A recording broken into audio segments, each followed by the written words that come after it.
연휴를 앞두고 그리고 또 연휴 기간에 이렇게 뉴스나 언론을 보시면 이렇게 자주 등장하는 단어가 있습니다. 명절 민심이라는 그런 표현입니다.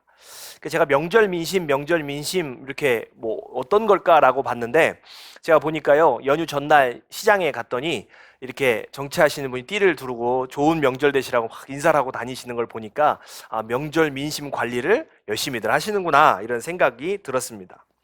근데 우리가 이제 흔히 명절 민심이라는 표현 잘 쓰는데 과연 이게 진짜 어떤 표현일까?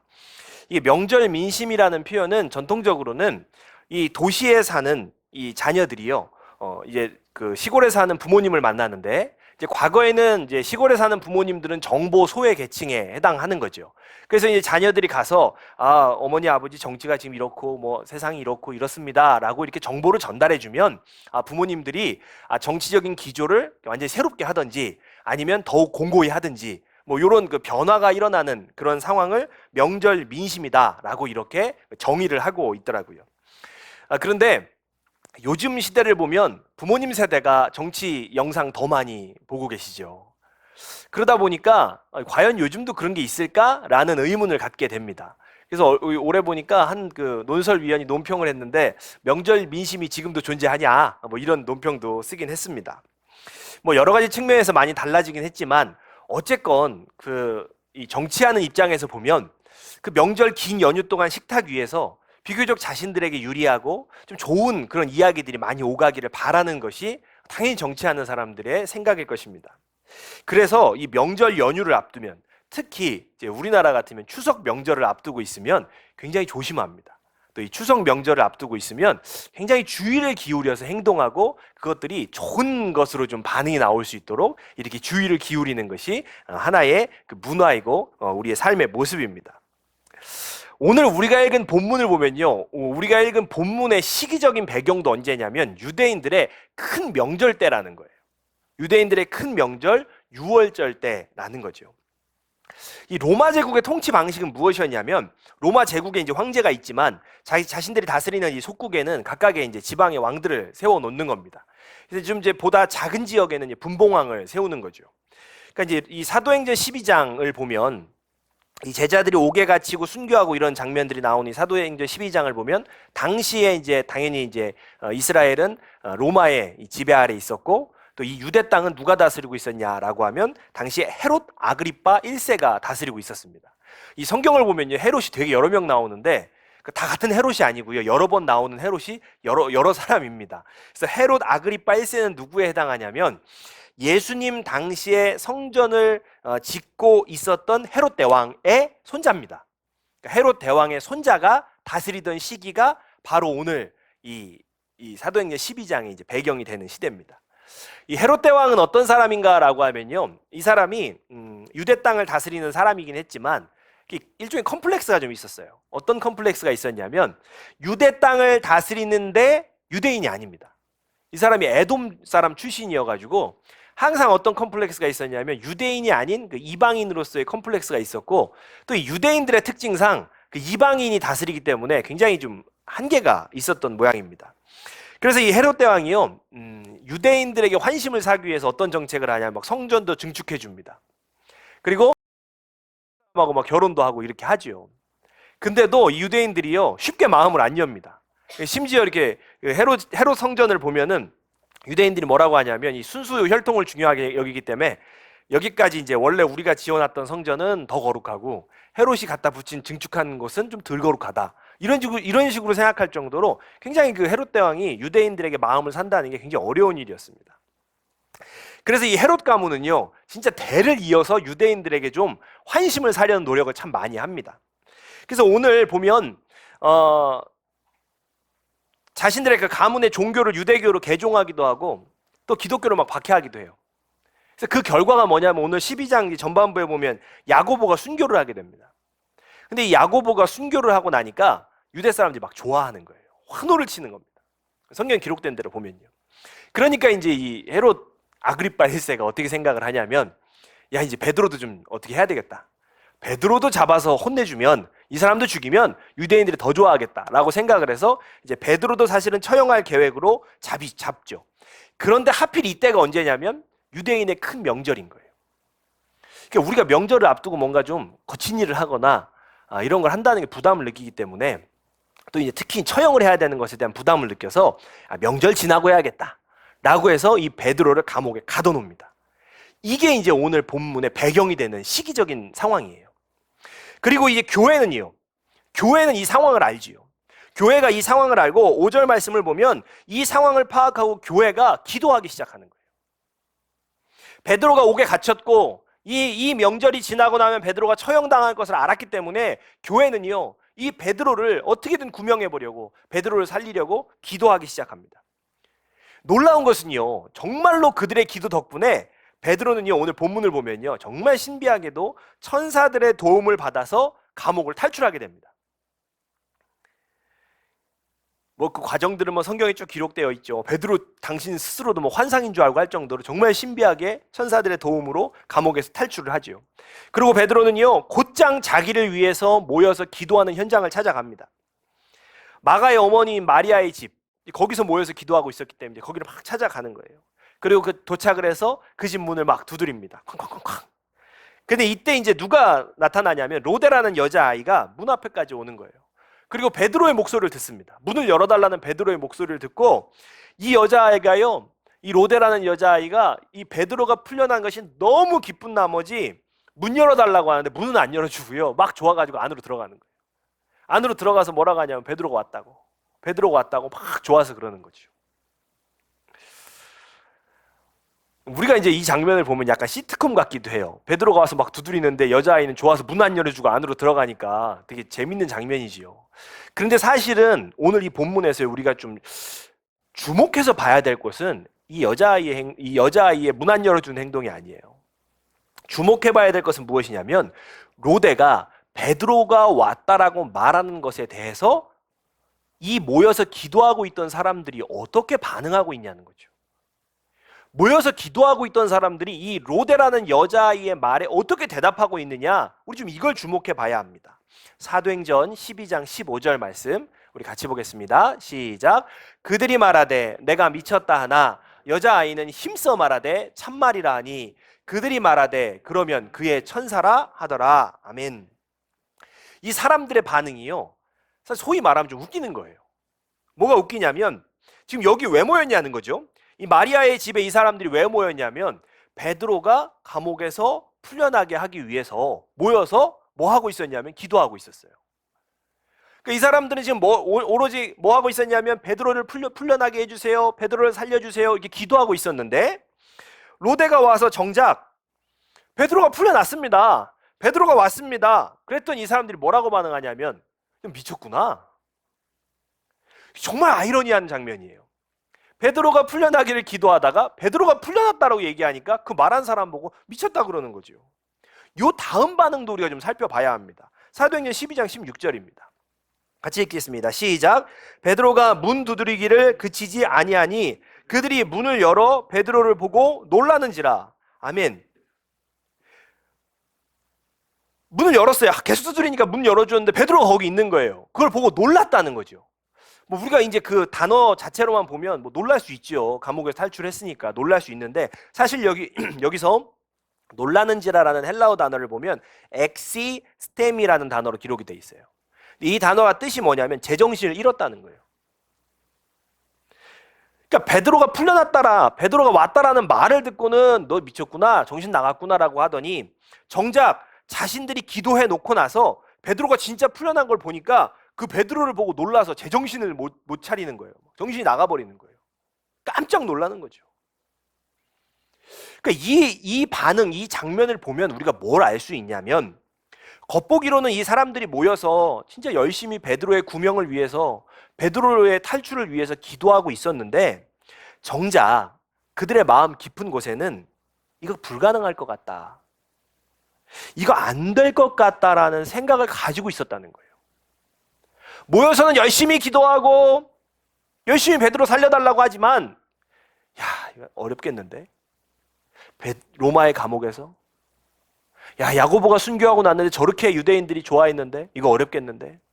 안 될 것 같다라는 마음을 가지고 기도하고 있었다는 거죠. 이 상황이 다 그것을 보여주는 겁니다. 그러니까 우리가 그동안에 어떤 성경과 교회에서 배워온 그 신앙의 상식선에서 보면 이런 마음가짐과 이런 생각을 가지고 기도하면 그 기도가 응답받냐는 거예요.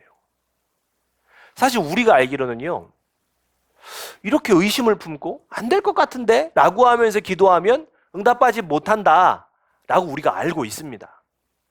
그런데 신기한 것은 무엇이냐면 지금 이런 마음과 이런 생각으로 사람들이 모여서 기도하고 있었는데 그 기도의 결과 베드로는 정말로 천사의 도움으로 감옥에서 풀려났다는 거죠. 참 신기한 일이죠. 이게 어떻게 된 걸까? 어떻게 이런 마음가짐을 가지고 기도하는데도 그 기도가 응답받았을까? 어떻게 베드로가 풀려날 수 있었을까? 우리가 오늘 본문을 유심히 보면요, 베드로가 돌아와서 그 대문을 두드리던 그 순간 너무나 기뻐했던 여자아이 로데가 있었다는 거예요. 15절을 보면 내가 미쳤구나라고 하는데 로데는 뭐라고 합니까? 확실하다, 참말이다, 베드로가 돌아왔다, 확실하게 얘기하는 거예요. 그러니까 다시 얘기하면요, 로데는요 거기 모인 사람 중에요 유일하게 베드로가 풀려났던 것을 확신한 사람이에요. 그러니까 다른 사람들은요 이거 미쳤구나라고 할 때 확신하고 있었어요. 결국 이 로데라는 여자아이의 확신, 그 믿음이요 베드로를 풀려날 수 있게 한 겁니다. 거기 있는 사람 중에요 유일하게 로데만이 그 기도가 이루어질 거라고 믿고 확신하고 기도했던 거예요. 헬라어 성경을 보면 이 로데를요, 여종, 어린 여종이라고 표현을 해요. 어린 여종. 그러니까 대문이 있고, 그 문을 열어주러 뛰어가야 되고, 사람들에게 이렇게 말을 전달해야 되고, 그러니까 이 집 굉장히 그 구조를 놓고 보면은요, 부유한 집입니다. 그 부유한 집에, 많은 그리스도인들이 모여서 기도하고 있었던 거죠. 그런데 그곳에요, 가장 초라하고 보잘것없는 어린 여종 한 명만이 유일한 믿음을 가지고 있었다. 참 놀라운 일이죠. 그렇게 모여서 간절히 기도했지만 아유 베드로가 여기를 어떻게 와? 베드로가 그 로마의 감옥에서 어떻게 풀려나? 라고 생각하는 어른들 사이에서 베드로가 풀려날 수 있다. 그 베드로가 기도하니까 하나님 기도하면 베드로는 풀려날 수 있다라고 믿은 어린 로데 한 사람, 그 한 사람 때문에 베드로는 풀려날 수 있었던 거예요. 하나님께서 기도를 들으시고 베드로를 풀어주신 이유는 의심하는 여러 사람들의 기도가 아니라 확신을 가지고 기도하니까 베드로는 풀려날 거야 라는 믿음을 가지고 기도했던 어린 여종, 이 로데, 그 한 사람의 기도 때문에 베드로는 풀려난 거예요. 오늘 우리가 이 사건을 보면요, 이 본문을 보면요, 딱 떠오르는 게 한 가지 있어요. 어떤 말씀이 떠오르냐면 어린아이 같은 믿음. 어린아이와 같은 믿음이 중요하다라는 기독교의 흔한 명제가 우리 딱 떠올라요. 이 말은요, 예수님께서 누가복음에서 하신 말씀을 토대로 합니다. 우리 누가복음 18장 17절 말씀을 같이 보겠습니다. 같이 읽겠습니다. 시작. 내가 진실로 너희에게 이르노니 누구든지 하나님의 나라를 어린아이와 같이 받아들이지 않는 자는 결단코 거기 들어가지 못하리라 하시니라. 아멘. 그러니까 이 누가복음 말씀을 오늘 보면요, 어린아이와 같은 믿음은 하나님 나라를 어린아이와 같이 받아들이는 거예요. 그러니까 어린아이와 같은 믿음, 이거는 하나님 나라를 어린아이와 같이 받아들이는 거죠. 받아들인다는 것은 무엇이냐면 사전적으로 볼 때 받아들인다라는 것은요, 다른 문화나 문물을 받아서 자기 것으로 되게 한다는 거예요. 그러니까 그것을 받아들여서 내 것이 되게 한다, 이 뜻이에요. 그러니까 하나님의 나라를 내 것이 되게 하는 것, 이게 어린아이와 같은 믿음인 거죠. 우리가 이제 병원에 갑니다. 병원에 가면 약을 처방을 받죠. 약을 처방을 받으면 우리 이제 처방전을 들고 약국에 갑니다. 그럼 이제 그거 맡기죠. 그럼 약국에서 약사가 약을 지어서 이제 줍니다. 그럼 이제 그 약을 우린 집에 와서요, 이제 아픈데 나으려고 먹지요. 그럼 이제 그 내 안에 들어와서 이제 효능을 발휘를 하는 거죠. 그런데 이제 이렇게 우리가 그 약을 딱 먹고 효능을 발휘할 수 있는 이유는 의심하지 않기 때문이에요. 의사가 처방한 것도 의심하지 않고 약사가 그 처방대로 약을 지었다는 것도 의심하지 않거든요. 그러니까 이게 이제 뭐 먹고 효능을 발휘하는데, 만약에 우리가 이제 그걸 의심하기 시작하는 거예요. 저 의사가 나를 본 눈빛이 이상했는데 저 이상한 약 준 거 아니야? 응? 또 약사가 좀 졸려 보였는데 용량이 틀린 거 아니야? 이제 의심하기 시작하면 이 약을 우리가 쉽게 먹기 어려운 거예요. 제가 어렸을 때요, 어떤 일이 있었냐면, 저는 아주 어렴풋이만 기억이 납니다. 그 병원에 가서 주사를 맞았는데요. 이제 내과 병원에서 아마 감기 주사였던지 뭐 예방 주사였는지 모르겠어요. 저는 기억이 안 나지만 주사를 맞았는데요. 용량을 잘못 준 거예요. 그래서 제가 병원 앞에서 풀썩 쓰러졌던 기억이 나고, 그리고 초등학교 저학년 때까지요, 다리를 조금씩 절었어요. 그때 그 후유증으로. 그게 이제 저는 기억이 나요. 그래서 약간 지금도 어떤 게 있냐면요. 주사를 좀 아프게 놓잖아요. 그러면 많이 놓는 거 아니야? 좀 이상한데 이거? 잘 못 놓는 거 아니야? 이런 생각이 들고, 왜 주사 좀 맞고 나서 이렇게 힘 좀 주고 나면 엉덩이 아프고 그러잖아요.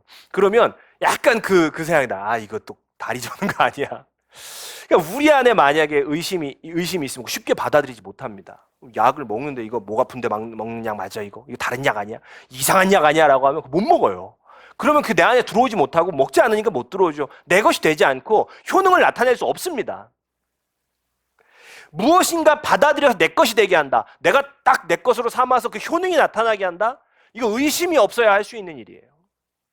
의심이 없습니다.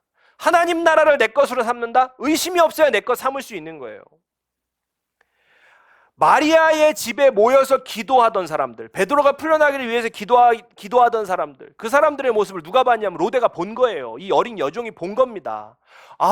중요한 일이 있으면, 삶에 큰 일이 있으면 기도하는 거구나. 기도하면 되는 거구나. 이 로데라는 아이는요, 그대로 받아들인 거예요. 기도하면 하나님 살려주신다.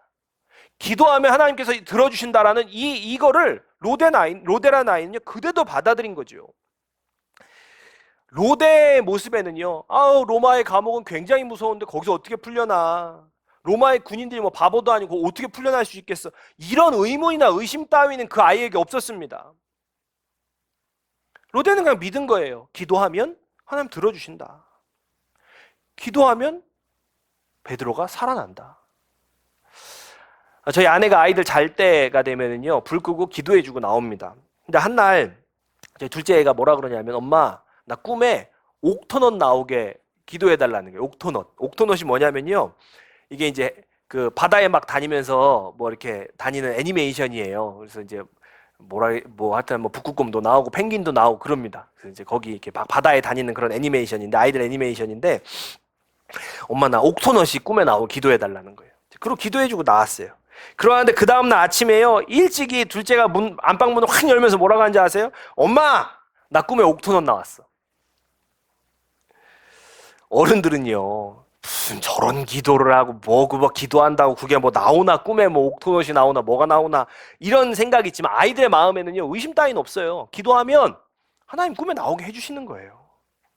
아이들에게 경우의 수는 한 가지인 거예요. 하나님께 기도하면 된다. 아이들에게 경우의 수는 한 가지. 기도하면 된다. 그런데 어른들은요, 경우의 수가 참 많죠. 이미 우리가요, 경우의 수를 다 따져본 뒤에 기도하는 거예요. 이게 막 뭔가 일이 있을 때 막 따져보다가 이 경우의 수가 나한테 불리하다? 이게 좀 뭔가 이게 잘 안 될 것 같다. 그럼 이제 지푸라기라도 잡는 심정으로 기도를 시작하는 거예요. 그제서야. 사실 아이들의 순수한 신앙이나 마음이 이게 무너질 때가 있어요. 언제 무너지냐면, 어른들이요, 이제 기도를 재고 따지면서 하는 걸 볼 때, 이때 이제 무너지는 거예요. 경우의 수를 따져서 기도하는 걸 볼 때, 사실 이제 그때 무너지는 거죠. 그러니까 우리의 기도가 잘 응답되지 않는 이유가 다 여기에 있는 겁니다. 참 신기해요. 우리가 이제 딱 어떤 사건이 생겼을 때요, 경우의 수를 따져보고 이게 될 만해요. 이건 좀 가능성이 있어요. 괜찮은 것 같아요. 그러면 기도 간절히 안 합니다. 될 만한 일은 기도 안 해요. 또 반대로요, 경우의 수를 막 따져봤는데 굉장히 나한테 불리해요. 이제 안 될 것 같아요. 어려운 일이에요. 그러면 어떻게 해요? 이제 그제서야 기도라도 해야겠구나라는 마음을 가지고 기도하는데, 기도는 하면서 마음엔 또 뭐가 있습니까? 한 구석에 이거 될까? 이런 마음 또 품고 이제 기도하는 거죠. 그러니까 이 편도 저 편도 사실은 기도 응답받기 굉장히 어려운 거예요. 마리아의 집에 모인 사람들 한번 보십시오. 베드로가 풀려나야 할 텐데, 베드로가 풀려나야 할 텐데 간절히 기도하면서도요, 마음 한구석에는 뭐가 있었습니까? 야, 그 감옥에 이거 로마 병정들이 참 많은데 밤새 지키고 있을 텐데. 그러니까 이미 불리한 경우의 수를 다 마음에 품고 기도하고 있었던 거예요. 참 상황이 어쩌면 우리의 신앙의 삶과 비슷한 거죠. 성경은요, 우리의 기도에 대해서, 기도하는 습관에 대해서 이렇게 기록을 합니다. 야고보서 1장 6절로 7절 말씀 우리 세 번역으로 보겠습니다. 같이 읽겠습니다. 시작.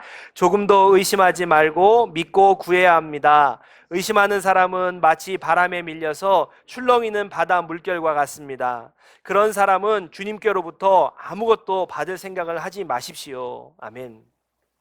냉정하지만 성경은요, 분명히 뭐라고 이야기하냐면요, 의심하며 기도할 거면 아무것도 받을 생각을 하지 말라는 거예요. 정말 냉정한 것 같은데요, 성경은 그렇게 얘기해요. 의심하면서 기도하면 받을 게 하나도 없다는 거예요. 여러분, 우리가 기도하면서 진짜 싸워야 될 게 뭐 같습니까? 사단이 방해하는 걸, 이거 우리가 기도하면서 싸워야 될까요? 우리가 진짜 기도하면서 싸워야 되는 건 사단의 방해가 아닙니다. 그냥 삶의 파도가 치면 쉽게 휩쓸려 버리는 나의 믿음, 뭔가 그냥 삶의 파도가 일고 파도가 치면 쉽게 흔들려 버리는 나의 믿음, 이것과 우리 싸워야 되는 거예요. 아무리 간절히 기도할지라도 그 안에 믿음이 아니라 의심이 있다면 우리는 주님께 받을 게 없다는 거예요. 우리가 하나님 앞에 눈물 뚝뚝 흘리면서 아무리 간절히 기도해도 내 안에 의심이 있다면 정말 냉정하게 받을 게 없다는 거예요. 그리스도인들이 그런 얘기 잘합니다. 예스도 기도응답이고 노도 기도응답이야. 그런데요, 노라는 기도응답을 받았던 경험이 이게 진짜 하나님의 노가 아니라 내가 의심을 품고 기도한 결과일 수도 있다는 거예요.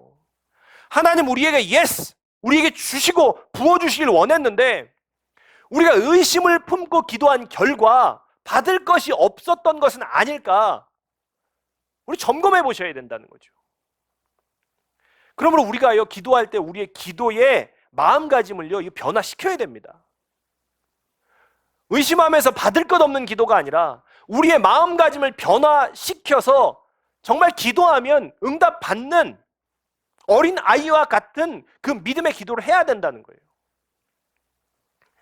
그러려면요, 파도가 치면 내 마음이 쉽게 휩쓸려 버리게 하는 이 무엇, 이게 뭔지를 알아야 된다는 거예요. 그러니까 삶에는 파도가 칠 수 있어요. 우리의 마음에도 우리의 인생에도 파도 칠 수 있는데 그 파도가 치면 쉽게 우리의 마음을 막 쓸어가 버리는 그것이 무엇인지 찾아야 된다는 거죠. 전능하신 하나님을 의심하게 하는 그 원인이 무엇인지 찾아야 된다는 거예요.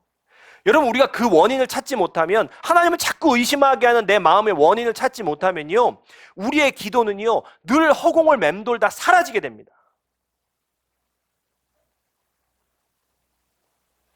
저는 설교하면서 이런 표현을 잘 써요. 우리 스스로 찾아야 합니다. 스스로 관찰해 봐야 합니다. 발견해야 합니다. 이런 표현을 잘 쓰거든요. 우리 믿음을 파도에 휩쓸리게 하는 요인도 각자 다릅니다. 내가 어떤 상황에 믿음이 흔들리는지, 무엇이 나의 믿음을 흔들리게 하는지 이거 스스로 찾아내야 합니다. 신앙은요, 나를 성찰하고 나를 돌아볼수록 성장하는 거예요. 오늘 우리가 우리 안에 파도가 올 때 내 마음을 쉽게 흔들리게 하는 그것, 전능하신 하나님을 의심하게 하는 그 내 마음의 요인을 반드시 찾을 수 있기를 주의 이름으로 축복합니다. 우리가 우리 스스로를 찾고 발견해야 우리가 정말로 성찰하는 과정 가운데 성장하는데, 우리는요, 떠먹여주는 신앙에 너무 익숙해요. 이 떠먹여주는 신앙 때문에 목회자들에 대한 의존도가 한국교회는 너무 높습니다. 그래서 차를 사면요, 목회자한테 와서 기도를 받습니다. 차를 사면 이제 목사님한테 와서 기도해달라고 하는데, 근데 이제 우리가 여기 생각해 볼 게 하나 있는 거예요. 그러니까 목사님이 기도해주면 사고가 안 나고 자기 자신이 기도하면 사고가 나냐는 거예요. 사실은 그런 게 아니거든요. 내가 하나님 안전운전하고 사고 나지 않게 지켜주세요 라고 기도하면 하나님 기도한 대로 응답하시는 거예요. 한국교회는요, 성도 스스로가요, 자신의 기도에 확신을 더 가져야 합니다. 오늘 우리가요, 우리 각자의 기도에 확신을 더욱 가져야 합니다. 목사의 기도는 능력 있고 성도의 기도는 좀 능력이 떨어지는가? 절대 그런 게 아니에요. 절대 그렇지 않습니다. 능력이 있는 기도, 진짜 능력이 있는 기도는 거기에 구분이 있는 것이 아닙니다. 능력이 있는 기도는요, 거친 파도 속에도 휩쓸리지 않는 믿음을 가진 사람의 기도가 능력이 있는 거예요. 오늘 본문으로 한번 돌아가 보세요. 수많은 어른들도 있고 교회 지도자들도 있었지만 누구의 기도 때문에 베드로가 삽니까? 어린 여자아이, 믿음을 가지고 있었던 그 로데라는 여자아이의 기도로 베드로가 사는 거예요. 오늘 우리의 삶 가운데 진짜 능력이 있는 기도는 어떤 기도냐면, 인생의 파도가 칠지라도 흔들리지 않는 믿음을 가진 기도, 그 기도를 하는 사람의 기도가 능력이 있는 거예요. 삶이 파도 속에 던져질 때가 분명히 있습니다. 우리가 의심을 버리고요, 확신을 가지고 기도하실 수 있기를 바랍니다. 그리고 언제까지 기도하냐면요, 그 파도가 잠잠해질 때까지 기도하는 거예요. 우리 한 바다를 보십시오. 정말 집채만한 파도가 치다가도요, 반드시 파도는 멈춥니다. 반드시 파도는 멈춥니다. 파도가 먼저 멈추는지 내 기도가 먼저 멈추는지의 싸움이에요. 우리의 기도는요, 파도가 먼저 멈출지 내 기도가 먼저 멈출지 이 싸움인 거예요. 오늘 10월의 첫날입니다. 놀랍죠? 벌써 가을이 왔어요. 이 가을에 무엇이 내 믿음을 흔들리게 하는 것인지, 무엇이 하나님을 의심하게 하고 있는지 우리 발견하실 수 있기를 주의 이름으로 축복합니다. 그리고 이 10월 한 달 우리가 파도에 휩쓸리지 않는 믿음을 갖기를 기도하실 수 있기를 바라요. 하나님, 제가 삶에 큰 파도가 쳐도 흔들리지 않는 믿음 갖게 해주옵소서. 정말 큰 배도요, 단단한 닻을 내리면 흔들리지 않습니다. 하나님이 파도가 칠 때에도 흔들리지 않는 믿음을 제가 갖게 해 주옵소서. 우리 그렇게 기도할 수 있는 10월 한 달 되시기를 바랍니다. 하나님을 향한 어떠한 의심과 의문도 없는 순수한 믿음, 그분을 향한 단단한 믿음을 갖는 우리가 되시기를 바랍니다. 그 믿음을 갖는 자의 기도는요, 반드시 응답됩니다. 흔들리지 않는 믿음을 가진 자의 기도는 반드시 응답됩니다. 단단한 믿음의 기도는 반드시 응답됩니다.